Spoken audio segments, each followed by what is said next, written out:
Thank you for tuning in to the best parenting show on the internet, Post Daily Dose. Here's the post. Here's the post. Here's the post. The Post Daily Dose. Here's the post. Here's the post.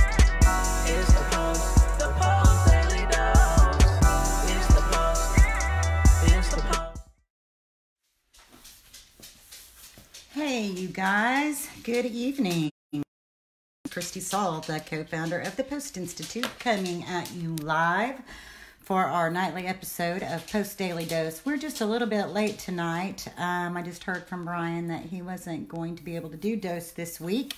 So I have the privilege of being your hostess with the mostess. I hope everybody's had a wonderful Monday, that your week has started off well. Tonight our topic is a little story about amygdala hijack. So first, if you've never heard that term, Google it. Hey Mimi, so good to see you. I need to call you back. So amygdala hijack is a term that by Daniel Goleman when he wrote the book that's about emotional intelligence. Hey Heather, good to see you. Hi Mary. I got to get back with you too. Hey Tracy. Man, it's so good to see you guys. Thanks for saying hi. Thanks for tuning in. So, we are all born with an intact amygdala. The purpose of the amygdala is to sense threat, discomfort, and to send off alerts. So, actually, every amygdala is not created equal. So, just to give a quick little lesson in biology, but in the womb, the amygdala is developing, and if there's high levels of stress during the pregnancy, the amygdala tends to be more sensitive. And so that sensitivity then leads to having a baby who is sensitive to external discomforts. And so the purpose then is for, the neurological system to sense being wet or being hungry or being tired or being cold or being bored or being agitated, all the different experiences that a baby might have. And they send out signals through the body, and the amygdala outpours this hormone called cortisol, which we call the stress hormone. And that then causes the tears. And then our hope is that a caregiver comes and soothes those tears. And when the caregiver and soothes the tears, another beautiful thing happens. The baby's brain learns to release another hormone called oxytocin, oxytocin. I always spell it when I'm first talking about it because I don't want people to get it confused with the drugs like oxytocin. It's not that. It's oxytocin. And actually, there's been research going on for years regarding oxytocin, and you can Google oxytocin and just about any physical health or mental health issue, and you will see the benefits. Oxytocin is what some people call the love hormone. And so when the caregiver soothes the baby, then it helps teach the brain to release oxytocin. And so then over the brain becomes trained that when stress is present, cortisol is released. Oxytocin is also a cortisol modulator, so it helps to sort of damper how much cortisol gets released. So that's like a 30-second version of things that people have spent eons stuttering. That's me. Hey, Jody. Hey, Allison. Allison, I got to talk to one of your family members today, so that was really cool. I'm getting to know you guys, and I really enjoyed that. So I kind of found out, literally 5 minutes ago, that I was going to be talking with you guys tonight, and so I thought, well, what do I want to talk about as I'm finishing cooking our dinner? I thought about sharing my recipe, but that probably would be pretty lame. But I will say this, in my family, we've started working on some new habits, nutrition habits.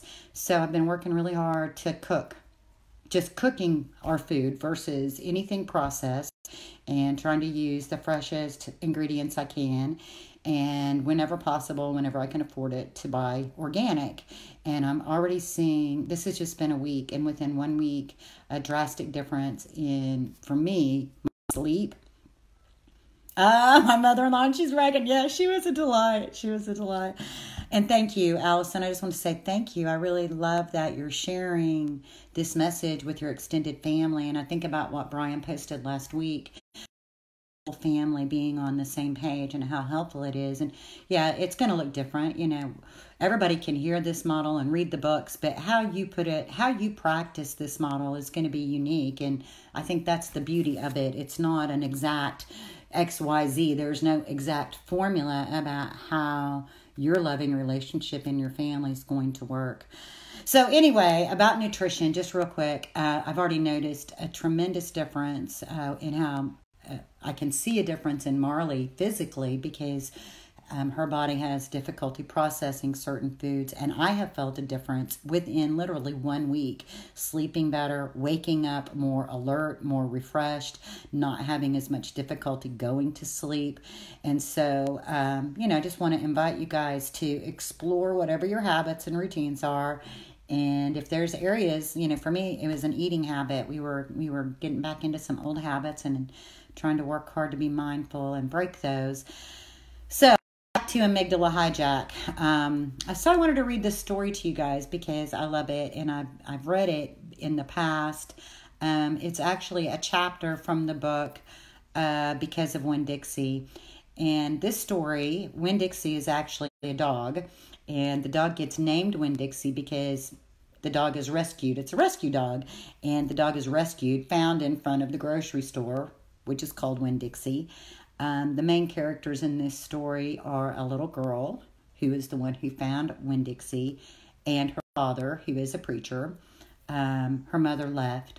It's kind of we're not real sure, based on the story, what the mother was discontent about, but she was discontent and she left the family. And so this little girl's being raised by her father, the preacher, and they have a dog named Winn-Dixie. So forgive me, but I've got my little, where I printed it off because I just love it so much. I love the story, but this is chapter 11 if you have the book or if you ever want to Google it up.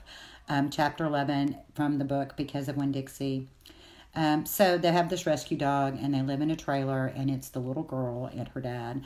Last night there was a really bad thunderstorm, but what woke me up wasn't the thunder and lightning. It was Winn-Dixie whining and butting his head against my bedroom door. "Winn-Dixie," I said, "what are you doing?"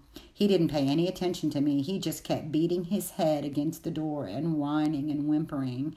And when I got out of bed and went over and put my hand on his head, he was shaking and trembling so hard that it scared me. I knelt down and wrapped my arms around him, but he didn't turn and look at me or smile or wag his tail or do any of the normal kind of Winn-Dixie things. He just kept beating his head against the door and crying and shaking. "You want the door open?" I asked. "Huh? Is that what you want?" I stood up and Winn-Dixie flew through it like something big and ugly and mean was chasing him. "Winn-Dixie," I hissed, "come back here." I didn't want him going and waking up the preacher, but it was too late. Winn-Dixie was already at the other end of the trailer and in the preacher's room. I could tell there was a spring sound that must have come from Winn-Dixie jumping up on the bed, and then there was the sound of the preacher like he was really surprised. But none of it lasted long because Winn-Dixie came tearing back out of the preacher's room. The preacher lay there on the ground rubbing his nose. Finally he sat up. He said, "Opal, I believe Winn-Dixie has a pathological fear of thunderstorms." And just when he finished his sentence, here came Winn-Dixie again, running to save his life. I got the preacher up off the floor and out of the way just in time. There didn't seem to be a thing we could do for Winn-Dixie to make him feel better. So we just sat there and watched him run back and forth, all terrorized and panting. And every time there was another crack of thunder, Winn-Dixie acted all over again like it was surely the end of the world. "The storm won't last long," the preacher told me, "and when it's over, the real Winn-Dixie will be back." After a while, the storm did end. The rain stopped, and there wasn't any lightning, and finally the last rumble of thunder went away. And Winn-Dixie quit running back and forth and came over to where me and the preacher were sitting and cocked his head like he was saying, "What in the world are you two doing out of bed in the middle of the night?" And then he crept up on the couch with us in this funny way he has, where he gets an inch at a time, kind of sliding himself into it, looking off in a different direction, like it's all happening by accident, like he doesn't intend to get on the couch, but all of a sudden there he is. And so the three of us sat there, rubbed Winn-Dixie's head, and scratched him behind the ears the way he liked. And the preacher said, "There's an awful lot of thunderstorms in Florida in the summertime." "Yes, sir," I said. I was afraid that maybe, I think my pages are a little out of, he would say, we couldn't keep a dog who went crazy with pathological fear every time there was a crack of thunder. "We'll have to keep an eye on him," the preacher said. He put his arm around Winn-Dixie. "We'll have to make sure he doesn't get out during a storm. He might run away. We have to make sure and keep him safe." "Yes, sir," I said again. All of a sudden, it was hard for me to talk. I loved the preacher so much, and I loved him because he loved Winn-Dixie. I loved him because he was going to forgive Winn-Dixie for being afraid. But I loved him for putting his arm around Winn-Dixie like that, like he was already trying to keep him safe. So they used the term pathological fear. We now know the term amygdala hijack. We can feel like we are in danger of our life ending. We can feel like something is life and death because of a threat that's either real or perceived, just like Winn-Dixie. And I believe that the pastor and the little girl did the absolute best thing that they could. They sat and they waited. They sat and they waited until Winn-Dixie wasn't scared anymore. And so, I know sometimes your kids, and you, all of us, I had an amygdala hijack literally a week ago after we'd had our trip, and I came in and went through the mail, and there was something in the mail that just flipped my lid back to some very, very old, very challenging times in life. I was grateful that the amygdala hijack only lasted about, maybe 15 minutes. But, our brains, our emotional regulatory systems, they're interesting and complex. And one of the things that we know is that love is the greatest healing power that there is. And so threat, either real or perceived, can get us in that state of terror. And so, I hope that we can all practice a little bit about, what we learned from this little girl and the preacher, to just sit, extend calm, extend love, and wait. So, much love to you guys. I'm going to be host for Post Daily Dose. I am Winn-Dixie every other day. Yes, Tracy, I understand. And you know what? Knowing that, having that insight about yourself is so helpful, because that's where it starts. But you're more than that. You're way more than just Winn-Dixie every other day, because you're also the preacher. And sometimes we have to be the preacher for ourselves, As adults, we have friends too, hopefully. But, sometimes it's hard to really articulate all the things that have us so activated. Sometimes those things that get us really activated, everything we talk about for kids, it's not about kids, it's about humans. We are all human. We all have pre-birth and early life experiences that create these files in our brain that we're not aware of, that get called our subconscious. And then we have these temperaments and traits and sensitivities that are stored in our brainstem. And the more we can just, gently uncover those files and understand ourselves more, then that puts us in a better place to be able to take care of ourselves in the way that we need, and then we can take care of our loved ones in the way that they need. And so with much love to you guys. Thanks for joining me tonight. I'm going to be the host this week. Brian is really, really busy. He's got a lot going on work-wise, and I know his heart's really full right now. So keep him in your prayers. Much love to you guys. Have a good night.